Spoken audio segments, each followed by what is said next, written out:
लोग सुनने के लिए जाते हैं, चाहे वो बिहार का कोई भी जिला हो।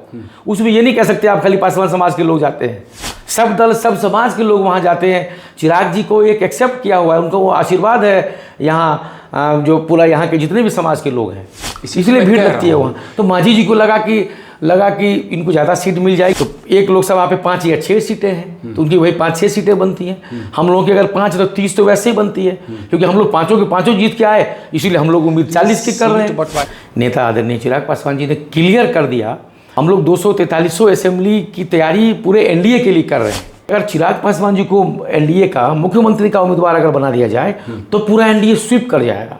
243 की असेंबली है, यहाँ पे 225 पार जो एनडीए के नेता चाह रहे हैं कि भाई 225 पार हो जाए, तो 225 पार एनडीए हो जाए, तो एनडीए का नेता भी चाहेंगे। नमस्कार मित्रों, द पॉलिटिकल पंडित में आपका बहुत बहुत स्वागत है। आपके साथ मैं हूं शिव पूजन झा और आप देख रहे हैं आज हमारे साथ एक युवा नेता मौजूद हैं। आप लोजपा में हैं, विभय कुमार जी, आपका बहुत बहुत स्वागत है। बहुत धन्यवाद। कहा जाता है कि मछली के बच्चे को तैरना नहीं सिखाया जाता।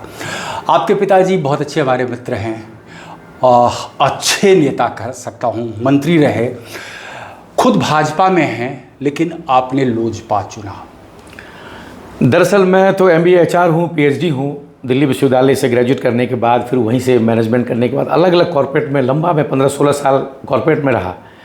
HR एग्जीक्यूटिव से लेकर HR हेड तक की जिम्मेदारी, कॉर्पोरेट हेड तक, कॉर्पोरेट अफेयर्स के हेड तक की जिम्मेदारी, ये सब कहीं ना कहीं मैं देख रहा था। मुझे ऐसा लग रहा था कि आखिर कब तक, आखिर ये कॉर्पोरेट की जर्नी कब तक करूँगा, क्योंकि जिस घर में बच्चे अपने माता पिता को जो प्रोफेशन में देखते हैं, चाहे कोई भी प्रोफेशन हो, बच्चे को कहीं ना कहीं लगाव, रुझान एक रहता ही है। तो जो मेरे घर में एक माहौल था राजनीति का, तो मैं कहीं ना कहीं उसको दूर से देख रहा था। फिर लेकिन मैंने सोचा कि ये थोड़ी अभी जल्दीबाजी हो जाएगी, तो लेकिन जब कॉर्पोरेट जर्नी करीब 15-16 साल करने के बाद उस बीच में मुझे ऐसा लग रहा था कि चिराग पासवान जी को मैं देख रहा था कि जिस तरीके से बिहार फर्स्ट और बिहारी फर्स्ट जो उनका एक एजेंडा है, डॉक्यूमेंट्री जो एक विज़न है बिहार को आगे ले जाने की, उनकी एक अलग जो उनकी एक सोच है, कहीं ना कहीं मैं दिल्ली में रह के मुझे ऐसा लग रहा था कि मैं एक बिहार का और मिथिलावासी होने के नाते मुझे लग रहा था कि क्यों आज़ादी के बाद बिहार आखिर इतना पीछे क्यों चला गया। जब बिहार के लोग इतने टैलेंटेड हैं, हर देश प्रदेश में अपनी सेवा दे रहे हैं, तो हमारा बिहार इतना क्यों पीछे चला गया। तो कहीं ना कहीं मैं चिराग जी की इस मुहिम को देख रहा था। हालांकि मैं उससे पहले दिल्ली में युवा मोर्चा में प्रदेश कार्यकारिणी में 2012-13 में था, युवा मोर्चा में, फिर पूर्वांचल मोर्चा में सामाजिक गतिविधि में था, विद्यार्थी परिषद में भी था जब मैं DU में पढ़ता था।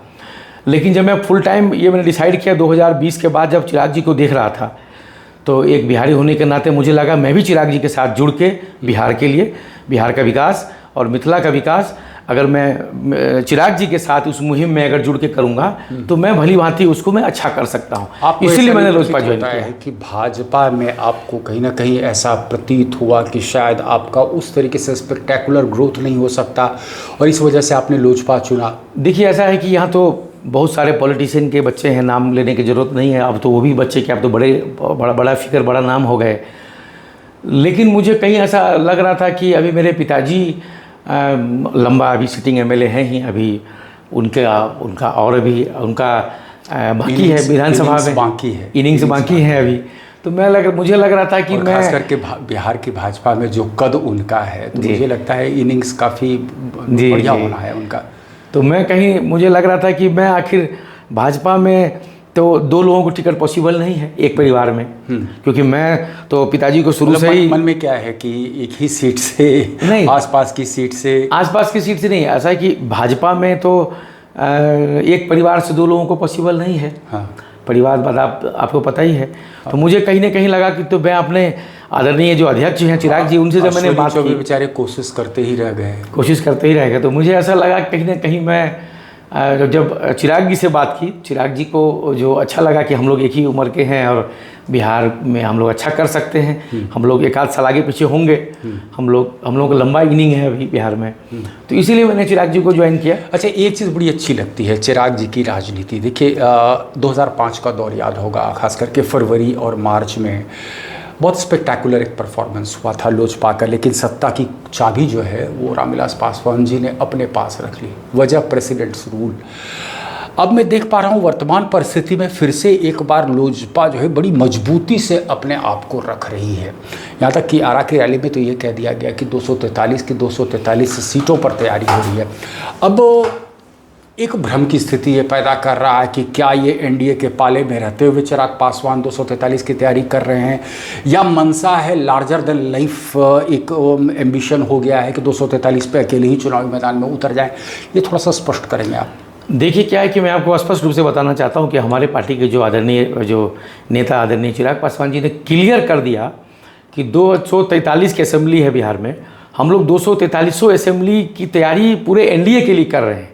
हमारा जो सिंबल है हेलीकॉप्टर, वो तो हमको मान के चलिए यहाँ संभवतः 5-6 सीट है एक लोकसभा पे, तो 5 हमारी सीट जो है हम लोग एमपी जीत के आए हुए हैं, तो पीछे की 30 सीट तो वैसे ही हमारी बन रही हैं, क्योंकि हमारा 100% स्ट्राइक रेट है। इसीलिए एक लोजपा के एक्टिविस्ट कह लीजिए या बिहार के जो एक आम नागरिक है, उनकी जो एक सोच है, ये कम से कम इस पार्टी को 40 अगर देंगे तो ये 40 में 40 जितवा के लाएंगे, क्योंकि पूरा जितवाने का हमारे झारखंड में भी मिला है एक सीट, तो हम जीत गए हम लोग वहाँ पर भी। तो ये सारी तो इसीलिए हम तो 35-40 जो भी मिल जाए, 35-40 जो भी मिले हम लोग अपने सिंबल पर लड़ेंगे। बाकी हम लोग 243, क्योंकि हमारा जो संगठन है वो बहुत बड़ा है, पूरा विस्तार हर बिहार के हर 38 जिलों में जो हमारा संगठन है, तो इसीलिए हम लोगों ने ये डिसाइड किया, हमारी पार्टी के नेता आदरणीय चिराग पासवान जी ने ये निर्णय लिया कि 243 पे हम लोग पूरी तैयारी करें एनडीए के लिए, क्योंकि एनडीए भी चाहेगा ना, जो एनडीए के जो घटक दल है वो भी चाहेगा कि भाई 225 पार का नारा है, वो जब सब लोग घटक दल आपस में मजबूती से लगेंगे तभी वो पार हो पाएगा। संभव होता हुआ दिख रहा है, मैं बता मुझे पूरा दिख रहा है। देखिए, नीतीश जी के खिलाफ एक फैटिग फैक्टर डेवलप हो रहा है, बहुत लंबा कार्यकाल हो गया नीतीश जी का, और अब तो जिस तरीके की हरकतें हो रही हैं उनके सार्वजनिक जीवन में, कहीं ना कहीं एक मैसेज दे रहा है कि क्या नीतीश अब इस काबिल हैं भी कि वो गवर्न कर सकते हैं? देखिए, नीतीश आपको नहीं लग रहा है कि नीतीश कुमार को एक तरीके से भाजपा ढो रही है? नहीं, ऐसा नहीं है। आपको मैं बताऊं कि लालू जी के विकल्प के रूप में, आरजेडी के विकल्प में रूप में समता पार्टी और जेडीयू के गठन के बाद 2005-10 आप देख ही रहे हैं, 2015 में वो लोग साथ भी लड़े, 20 में, तो कहीं ना कहीं 2020 में आप देखिए 43 सीट उनको जेडीयू को आई, तब भी ये मुख्यमंत्री फेस थे। तो मुख्यमंत्री जी का चेहरा पे ही लगातार भाजपा चुनाव लड़ती आ रही है और सफलता मिली भी है लगातार 5 के बाद। लेकिन इस बार तो स्थिति अलग लग रही है। इसके बाद तो अब हम लोग मुझे अगर आप व्यक्तिगत नेतृत्व करेंगे, ये तो कोई नहीं कह रहा कि मुख्यमंत्री बनेंगे। व्यक्तिगत अगर आपका तो एक बयान मैं देख रहा था, आप तो चिराग पासवान की जी, मैं भी आपको वही बता रहा हूँ। व्यक्तिगत रूप से अगर आप मेरे से पूछें या बिहार का एक आम आवाम की अगर आप बात करें, क्योंकि मैं बिहार के अलग अलग जिलों में घूमते रहता हूँ मिथिलांचल के अलावा, तो लोगों के एक जहन में यह है कि अगर चिराग पासवान जी को एनडीए का मुख्यमंत्री का उम्मीदवार अगर बना दिया जाए तो पूरा एनडीए स्वीप कर जाएगा। 243 की असेंबली है, यहाँ पे 225 पार जो एनडीए के नेता चाह रहे हैं कि भाई 225 पार हो जाए, तो 225 पार एनडीए हो जाए, तो एनडीए का नेता भी चाहेंगे। तो एक बार को लग रहा है, एक बार प्रयोग करने की जरूरत क्यों चाहिए? भाजपा इसलिए चाहेगी क्योंकि जब नीतीश कुमार जी को भी उन्होंने 2005 में मौका दिया, 10 में दिया, 20 में दिया ना, तो एक बार प्रयोग करने की जरूरत है। आखिर आप महागठबंधन की तैयारी को आप हल्के में नहीं ले सकते। नहीं, आप क्या ये बयान इसलिए दे पा रहे क्योंकि आपको पता है कि विगत मतलब तकरीबन 2 दशक से भाजपा बिहार में कोई ऐसा नेतृत्व विकसित नहीं कर पाई जो नीतीश के स्टेचर का हो? ऐसा नहीं है। आप तो बहुत वरिष्ठ पत्रकार हैं। बिहार में भाजपा में एक से एक टैलेंटेड, एक से एक वरिष्ठ नेता की कोई कमी नहीं है, लेकिन फिर भी ये कहने में कोई गुरेज नहीं है कि बिहार में कास्ट पॉलिटिक्स है। यहाँ तो आपने देखा कि नीतीश कुमार लालू जी के विकल्प के रूप में तो आ गए, लेकिन 2015 में क्या हुआ, स्वीप कर गए, यहाँ महागठबंधन स्वीप कर गया, एक से एक लोग हार गए, अच्छे से अच्छे लोग हार गए, तो वहाँ स्वीप कर गया। तो यहाँ कास्ट पॉलिटिक्स है। लेकिन चिराग पासवान जी का जो फेस है ना, वो सबको लेके चलने की, आप पासवान का नेता कह सकते हैं, लेकिन हमारी अगर आप पार्टी में अगर हमारी टीम को देखेंगे, आप पूरे एलजेपी टीम, चाहे वो नेशनल टीम हो चाहे स्टेट टीम हो, हर दल हर समाज के लोग, जाति के लोग उसमें जुड़े हुए हैं। हम लोग मिथिला से आते हैं, मैथिल ब्राह्मण हैं, हमारे प्रदेश अध्यक्ष आदरणीय राजू तिवारी जी भी कानकुब्ज ब्राह्मण हैं। तो कहने का मतलब ये नहीं कि यहाँ भूमिहार समाज के बहुत सारे लोग हैं, यहाँ यादव समाज के बहुत सारे लोग हैं। तो कहने का मतलब ये नहीं खाली पासवान समाज के ही लोग हैं, हम लोग सब दल सब समाज बिहार में। देखिए, अगर बिहार को अगर विकास के रास्ते पे आगे बढ़ाना है, जो भारत के जो विकसित राज्य है, महाराष्ट्र, गुजरात, हरियाणा, पंजाब, दिल्ली, आप कह सकते हैं, तो बिहार में जात पात से आपको ऊपर उठाना पड़ेगा। हमारे नेता आदरणीय चिराग पासवान जी इसलिए उपयुक्त बैठते हैं कि वो कास्ट से ऊपर उठ चुके हैं। वो चाहते हैं कि बिहार का विकास आखिर क्यों नहीं हुआ। घटक दल तो उनको एक दलित नेता के रूप में ही देखेगी ना आप वो, लेकिन उन्होंने रिजल्ट तो देखा ना, जो हम लोग 5 लोकसभा के सीटें हम लोगों को मिली, 5 में 5 हम लोगों ने जिता लिया, तो क्या सारे वो दलित सीटें थी क्या पाँचों? जो 5 अलग अलग बिहार के अलग अलग लोकसभा चुनाव लड़े। अच्छा, उसके अलावा हमारा और भी कई सारे सीटों पर इफेक्ट है। तो जरूरी नहीं है कि पासवान समाज के नेता तो हैं ही हमारे नेता। एक बात और छन करके निकल करके आ रही है, आप थोड़ा सा उस पर प्रकाश डालें हैं कि मांझी बहुत खुश नहीं है चिराग। देखिए मांझी जी, मैं उनका बयान सुन रहा था। मांझी जी काफ़ी वरिष्ठ नेता हैं, हम लोगों के सम्मानित हैं, अग्रज हैं, पिता तुल्य हैं हम लोगों के लिए। लेकिन मैं आपको बताऊं कि चिराग जी की रैली ये पहली बार इतनी भीड़ नहीं हुई वहाँ जहाँ हम लोग आरा की अगर बात करें तो। चिराग जी के आप लोकसभा चुनाव ले लीजिए या फिर उपचुनाव उठा के ले लीजिए, आजकल तो इंटरनेट का ज़माना, यूट्यूब पर सब दिख जाएगा आपको। एक प्रधानमंत्री लेवल की भीड़ चिराग जी के आम सभा में लगती है। लोग आजू बाजू के जिले के लोग जाते हैं कि आखिर चिराग जी क्या बोल रहे हैं, लोग सुनने के लिए जाते हैं, चाहे वो बिहार का कोई भी जिला हो। उसमें ये नहीं कह सकते आप खाली पासवान समाज के लोग जाते हैं, सब दल सब समाज के लोग वहाँ जाते हैं। चिराग जी को एक एक्सेप्ट किया हुआ है, उनको वो आशीर्वाद है यहाँ, जो पूरा यहाँ के जितने भी समाज के लोग हैं, इसलिए भीड़ लगती है वहाँ। तो मांझी जी को लगा कि इनको ज़्यादा सीट मिल जाएगी, मुझे जहाँ तक लगा ऐसा मुझे लग रहा है। लेकिन मांझी जी की तो एक सीट है गया लोकसभा, उस अकॉर्डिंग अगर आप संवैधानिक प्रक्रिया अगर देखेंगे तो एक लोकसभा पे 5 या 6 सीटें हैं, तो उनकी वही 5-6 सीटें बनती हैं। हम लोगों की अगर 5 तो 30 तो वैसे ही बनती है, क्योंकि हम लोग पाँचों के पाँचों जीत के आए, इसीलिए हम लोग उम्मीद 40 की कर रहे हैं। बंटवारे को लेकर के कोई बातचीत हो चुकी है? सीट बंटवारे के ऊपर स्पष्ट हो गई, अभी कोई बात नहीं हुई। हमारे नेता और एनडीए घटक दल संभवतः मुझे लगता है कि जुलाई के लास्ट वीक में या फिर अगस्त में बैठेंगे और सब कुछ क्लियर हो जाएगा। लेकिन ये उम्मीद है कि लोजपा को एक लार्जर शेयर ऑफ द पाई मिलेगा। वजह कि जो लोकसभा के नतीजे आए, जो स्ट्राइक रेट लोजपा का रहा, उस बदौलत आप उम्मीद कर रहे हैं कि 30 से 40 के आसपास बिल्कुल लाजमी है ना। 30 सीट तो हमारी बनती है, क्योंकि हम 100% स्ट्राइक रेट के साथ आए, इसीलिए हम लोग उम्मीद कर रहे हैं कि भाई 40 देंगे तो हम 40 जीत के आएंगे। तो ये तो एनडीए भी चाहेगा ना कि मतलब मैक्सिमम सीट जो है लूज ना करे। थोड़ा सा हम ध्यान आपका आकर्षित करना चाहते हैं दूसरे खेमे की तरफ। अभी देखा आपने कि लालू परिवार में क्या कुछ हुआ, तेज प्रताप यादव को पार्टी से निकाला गया, जैसी हरकतें उनकी हुई हैं। तो आपको क्या लग रहा है कि लालू का परिवार जो बिखराव की ओर है? अभी से कुछ वक्त पहले खबर ये भी छन करके आई थी कि घर के अंदर कुछ ऐसी बातें हो गई, कुछ ऐसा कलह हो गया कि बड़ी बेटी जो है वो घर छोड़ करके निकल गई और रात जो है किसी होटल में चली गई। तो आपको लग रहा है कि लालू के बाद लालू का परिवार जो है वो एकजुट रहेगा या बिखराव की स्थिति होगी उसमें? नहीं, बिखराव की स्थिति तो सबके सामने ही है, वो तो आप देख ही रहे हैं। लालू जी के बड़े बेटे तेज प्रताप जी का मैं कहीं बयान देख रहा था कि कोई नई पार्टी बनाने की बात कर रहे हैं। तो कहीं ना कहीं लालू जी के अगर 2 बेटे हैं तो एक बेटा अगर लीडर ऑफ अपोजिशन है तो दूसरा नई पार्टी बनाने की बात कर रहा है। उसके पास ही बहुत सारे लोग हैं, बहुत सारे फॉलोअर हैं, तो कहीं ना कहीं बिखराव तो होगा ही। उसका लाभ एनडीए को, जाहिर सी बात है एनडीए को मिलेगा, उसका मान रहे हैं, ये कर रहे हैं। अच्छा, पूरे महागठबंधन के खेमे को किस तरीके से आप देखते हैं? अभी देखा होगा, देखिए महागठबंधन, कांग्रेस बड़ा पशुपेश की स्थिति में है, जिसको मैं कहता हूं कि कैच 22 सिचुएशन के दौर से गुजर रही है कांग्रेस। कभी सोचती है कि एकला चलो की राह पर चलें, लेकिन एकला चलो की राह पर अगर चलेंगे तो ये जग जाहिर है कि वो दिल्ली वाली स्थिति यहाँ पर हो जाएगी, यानी कि एनडीए के लिए केक वॉक हो जाएगा। लेकिन 89 के बाद से जो दौर शुरू हुआ है बिहार में, जहाँ पर पिछलग्गू बन करके ही कांग्रेस रह गई। अभी हाल के दिनों में जो कवायद आपने देखी कि जैसे यहाँ का नेतृत्व में तब्दीली या कन्हैया कुमार को एक तरीके से फ्री हैंड दिया जाना, बार बार राहुल गांधी का यहाँ दौरा, इसको किस रूप में आप देखते हैं? देखिए, जहाँ तक महागठबंधन की बात आपने की, तो महागठबंधन को हमारी पार्टी हम लोग हल्के में नहीं ले रहे हैं। उनकी तैयारी जिस तरीके से, उसकी तो बैटिंग भी शुरू होती है 30% से ना। उनकी तैयारी जिस तरीके से हम लोग सोशल मीडिया पे या उनकी कैंपेनिंग स्ट्रेटेजी को हम लोग जिस तरीके से देख रहे हैं, इसीलिए हम लोगों की ये एक मांग ये है कि कम से कम मैक्सिमम सीट अगर एनडीए में हमारे को अगर मिल जाती है तो उससे हम लोग क्या करेंगे कि हमारे को सीट ज़्यादा मिल जाएंगी, सीट खराब होने के चांस कम होंगे, क्योंकि उधर भी उनके तो कास्ट कॉम्बिनेशन है, एमवाई समीकरण है। देखिए, उनके एमवाई समीकरण मुस्लिम और यादव, हमारे एमवाई समीकरण में हम लोग महिला और हम लोग युवा हैं। आपने देखा 5 सीटें मिली, 2 महिलाएं हैं और मैक्सिमम युवा ही हैं, आप देख रहे हैं उसमें। अच्छा, एक कोशिश अभी भाजपा की तरफ से खास करके, या मैं कह रहा हूँ पूरे एनडीए की तरफ से ये भी हुई कि किसी न किसी तरीके से मुस्लिम वोट को डिवाइड किया जाए, वक्फ कानून की हम बात कर लें, और जिस तरह से आप पसमानदा मुद्दे को आप उठा रहे हैं वो होता हुआ दिख रहा है। आपको लगता है कि मुस्लिम वोट बटेगा? देखिए, मैं इसलिए शुरू से ही डिमांड करता आ रहा हूँ कि चिराग पासवान जी की जो छवि है ना, वो एक सब समाज सब धर्म को लेके चलने की है।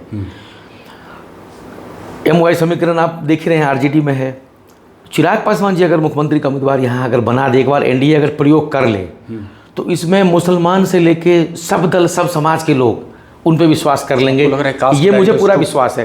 फिर आप टूट सकता है, कास्ट वाइज टूट सकता है। फिर आप देखेंगे 225 पार जो है NDA की संख्या जो है होने में दिक्कत नहीं होगी। आपका कहना है कि अगर चिराग पासवान का नाम नहीं लेती है भाजपा मुख्यमंत्री के रूप में, तो 225 पार करना बहुत मुश्किल है।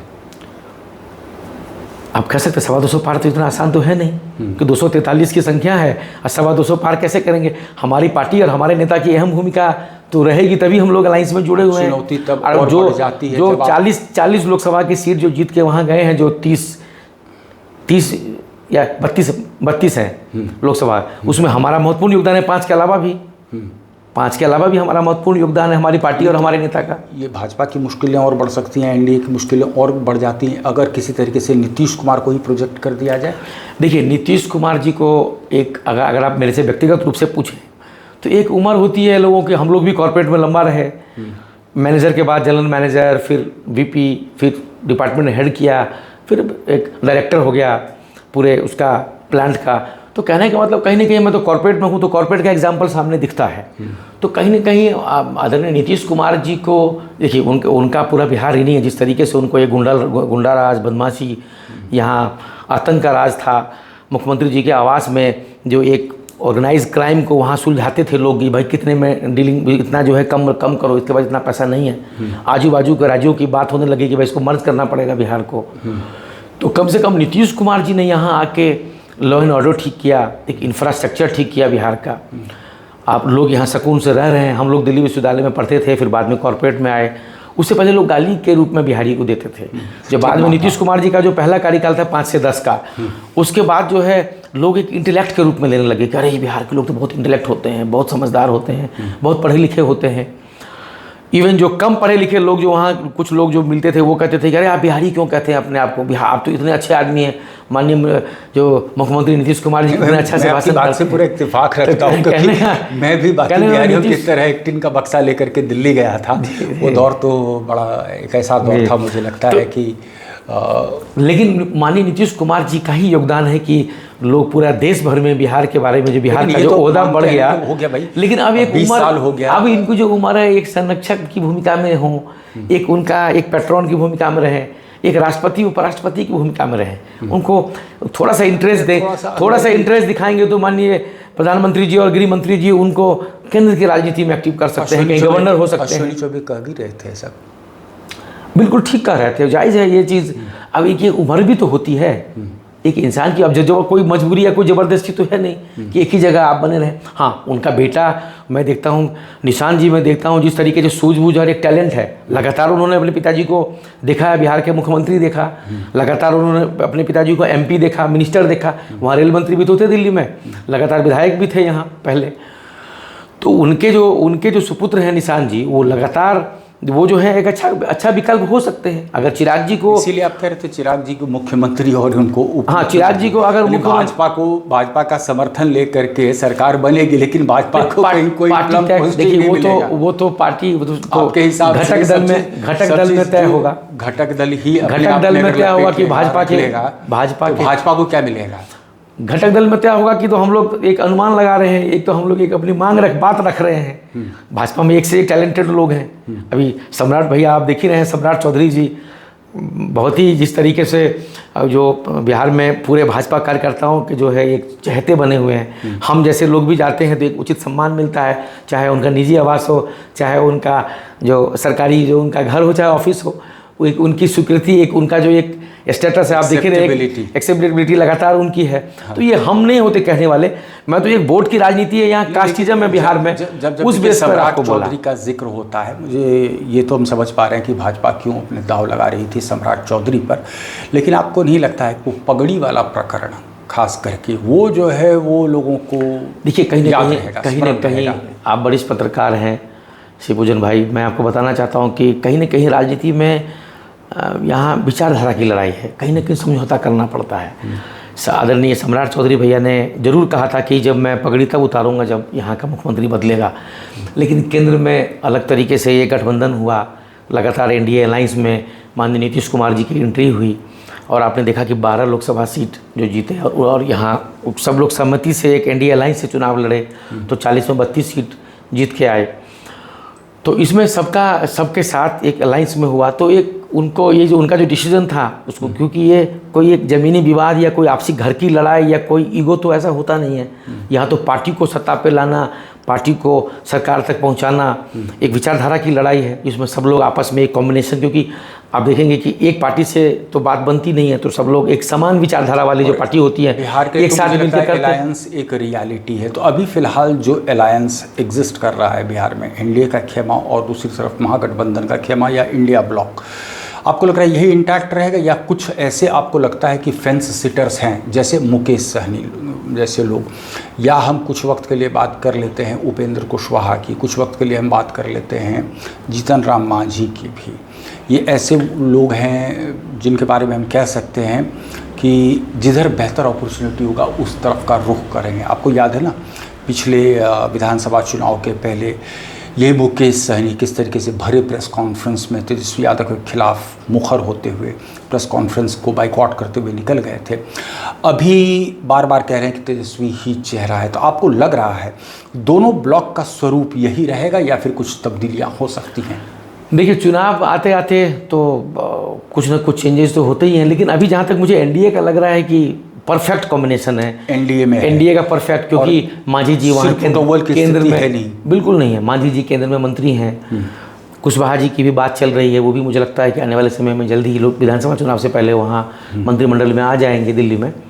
चिराग जी हमारे नेता हैं ही वहाँ, तो मुझे लगता है कि ये जो कॉम्बिनेशन है, खासकर बिहार वाला जो अलायंस जो है वो यही रहेगा। लेकिन महागठबंधन की क्या स्थिति आपको लग रही है? क्योंकि देखिए, कांग्रेस की तमाम कवायद है इस बात को लेकर के कि भाई कम से कम 70 पिछले बार मिला था, इस बार 50 से नीचे तो ना हो।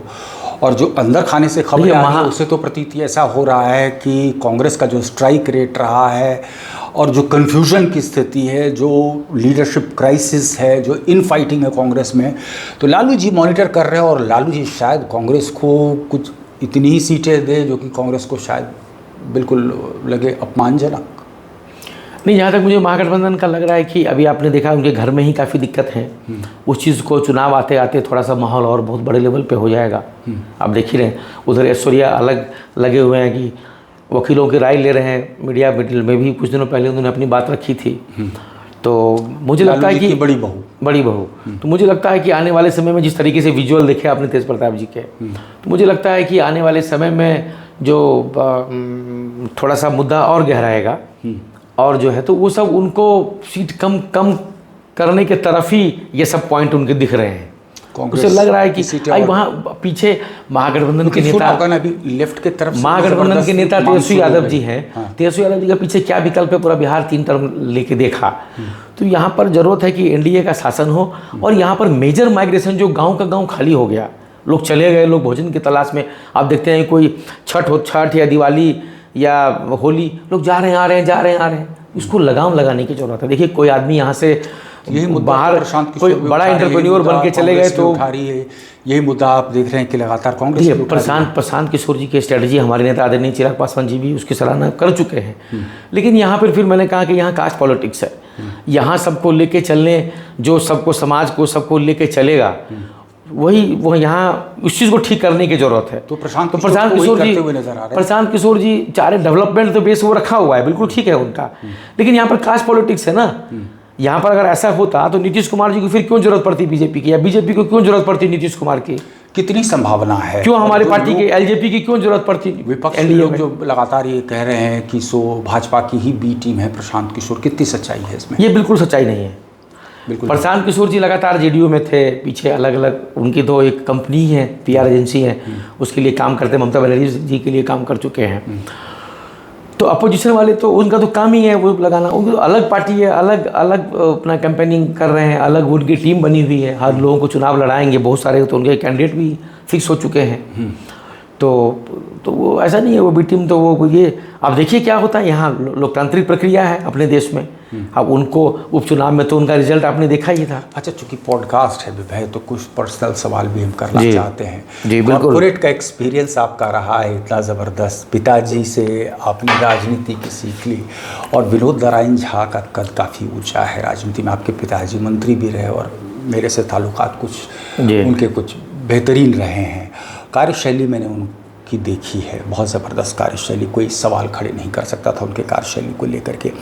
लेकिन एक ब्राह्मण होने के नाते राजनीति में, खास करके बिहार की राजनीति में ग्रोथ पाना कितना आपको लगता है आसान है, बावजूद इसके कि आपके पिताजी ने एक ज़मीन बनाई है, कितना आसान है या कितना मुश्किल है? शिवपूजन भाई, मैं आपको बड़ी ईमानदारी से कहना चाहता हूँ, बेशक मुझे आप कह सकते हैं कि मेरे परिवार में राजनीति थी, लेकिन मैं डायरेक्ट लॉन्चिंग तो नहीं किया ना। यहाँ नेता का बेटा लॉन्चिंग करता है, सीधा एमएलए चुनाव लड़ा, एमएलए लड़ा, मैं सबका एमपी लड़ा, मैं नाम नहीं लूँगा। यहाँ बहुत सारे जो बिहार के ही बहुत सारे जो पॉलिटिशियन के जो बेटे हैं डायरेक्ट लॉन्चिंग किया है।